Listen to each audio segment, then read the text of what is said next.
for those of you that don't know me, my name's Anna. I'm a portrait photographer as well as a landscape and a wedding photographer. I'm currently learning off-camera flash, which is something that I'm kind of interested in doing. So if you are interested in those types of videos, please feel free to give me a like as well as a comment and hit the subscribe button so you get notified every time I post a new video. So what I want to do with this photography series is I want to give an idea for models and photographers alike, kind of a glimpse of the whole photography process, starting from behind the scenes, moving on to the editing process, and then something that I do as an improvement for the next time I go out shooting. In regards to improvements, I'm talking something along the lines of telling the model to do something differently or something that I could have done in order to make the shot a little bit better. So the way that I typically get people to work with me is I typically post on Facebook as well as Snapchat and Instagram. Just a little story just to say, hey, I need someone this day at this time. If you're available, please contact me. And I did have a couple people contact me, so I really appreciate Alondra helping me out. So once I have the actual client or the subject that I'm gonna have during that time slot, I go ahead and kind of give them an idea of where the shoot is gonna be. Now, if you're with a client, you typically ask them what kind of setting that they want, but since this was my idea, I was the one that necessarily came up with things such as the location, the outfit that she's gonna wear, as well as the poses. Now, the idea that I had for this shoot is that I wanted to make it look a little bit like there was like a winter wonderland. I wanted to make it look very bright and I wanted to make it look very cold. So what I had told Alondra is that I wanted to work in a setting that was very nature, lots of trees. So we picked a local nature preserve that was in our area, and I had told her to specifically wear something along the lines of a sweater, like something really warm, and a hat, because that was something that I had seen in a lot of the poses that I was looking at. So I told her that this was kind of the concept that we were going for, and just to be ready on that time at that place. Usually what I recommend for people that are not normally models or don't necessarily know how to pose, I typically bring some poses into the shoot. So I'll screenshot a couple of things from Pinterest. I typically type in the specific setting or the specific gender, so it's either female or male, and then screenshot the photos that I like so that I could bring that into the next shoot. So once I arrive to the location, I start setting up. The camera that I used during this time was a Canon 6D. I had placed it onto my tripod, which I will link down below if you're interested, and I used a Flashpoint flash as well as a tripod for that. Now, the reason why I used a flash was because I am interested in off-camera flash photography, so I thought that this was going to be a really good starter flash to use. Now, you don't necessarily need to have a flash for natural light photography, but since I am starting to learn, I wanted to kind of see a trial and error to see if I could get the shot that I wanted. So one of the things that I had noticed is the sun was directly hitting her eyes as we were taking the shots. So what I had recommended is to have the sun directly hit the back of her head, because this can also bring a catch light to her hair or a hat that she was wearing, and it can also just become very comfortable for the model when the sun isn't directly hitting her eyes. So once I went home, I went onto my computer and I had dumped all of the photos into Lightroom and began the process of rejecting the ones that I don't like and keeping the ones that I do like. Now, obviously, as a photographer, you'd like to give the model or the client as many photos as possible, but that does not necessarily always work. So usually as I'm going through these photos, I realize the things that I don't like, such as blurriness, it could be out of focus, maybe you caught some people behind you, or there could be other reasons why you delete the photo. But I would say keep some of the photos that might be okay, because that could be salvageable for another time.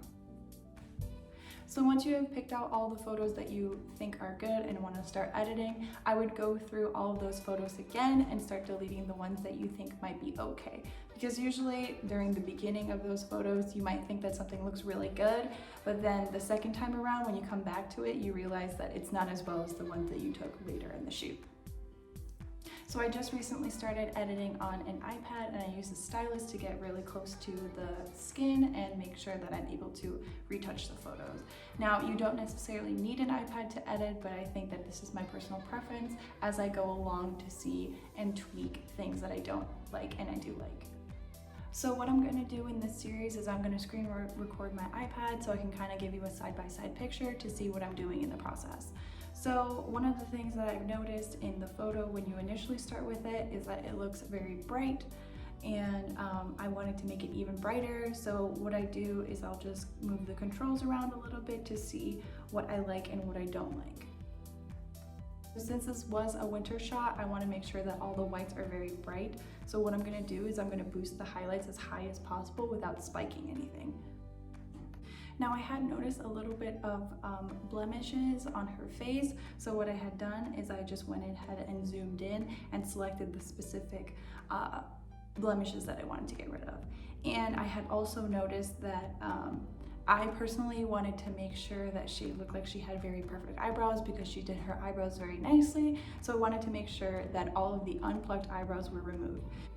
So what I had done is I used my stylus and I drew over the eyebrow portion that I wanted to get rid of, and this will take a portion of the photo or the image that has a similar kind of texture or feel to it and drag it over.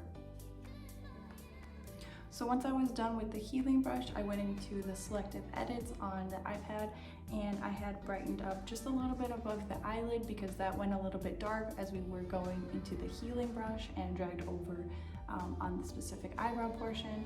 So you can boost that up a little bit. There was a little bit of discoloration around the lip area, so what I would recommend doing is just highlighting that over and brightening it up just a little bit. You can also change with the hue to make it a little bit yellow if the person has a tanner face, or you can make it blue if the person has a lighter face. And the last thing that I had an issue with is as I was editing this, I'd realized that her lips, because she wasn't wearing anything on her lips, it was very washed out. So what I would recommend doing is drawing over her lips and making it a little bit pinker, because that will give the illusion that she actually was wearing lipstick or something along the lines of that without making her face completely washed out. So one of the things that I would recommend with any portrait is to select all of the face and brighten it up just a little bit, because remember that in portrait photography, this is the focal point of the image. So I would try to boost the image as much as possible without making it too distracting. Now, what I would also recommend is highlighting everything except the eyes and the lips, and reducing the clarity as well as reducing the sharpness, because this can give a little bit of a skin retouching effect without going into Photoshop. Once I'm done editing in Lightroom, one of the last things that I like to do is taking the photo and putting it into Snapseed. This can give a little more extra into the image without necessarily completely going into Lightroom again and starting the whole process over. Now, the last thing that I wanted to add is that I created a white vignette instead of a black vignette, because black vignettes typically try to tunnel in and view directly into the center of the image. But since I wanted it to create a snow illusion, I wanted to make it white because I also wanted to make it brighter around the corners, so you focus less on whatever's on the outside and focus what's on the inside. So one of the things that I recommend for a model that is going into the modeling industry is to stick their chin out when they're taking photos. Now, as a model, this can be very weird and uncomfortable when you're doing this, but I promise you this is going to get rid of the double chin area, which is something that had happened in the photo that I had taken with Alondra. So what I would recommend is that I would make sure that I tell Alondra to stick her chin out, as well as making sure that the hand is very lightly placed onto the chin. Now, the last thing that I'd recommend for Alondra as well as myself to guide her is to bring her shoulders back. Now, oftentimes models or clients don't necessarily know what they look like through the screen, so what I usually recommend is to just stand up straight and bring the shoulders back, because this can bring the chest forward and this can show signs of confidence.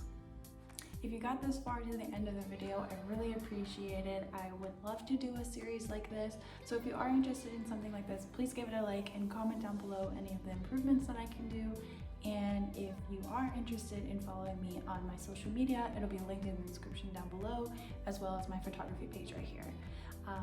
Thanks so much for watching, and I really appreciate it. Take care.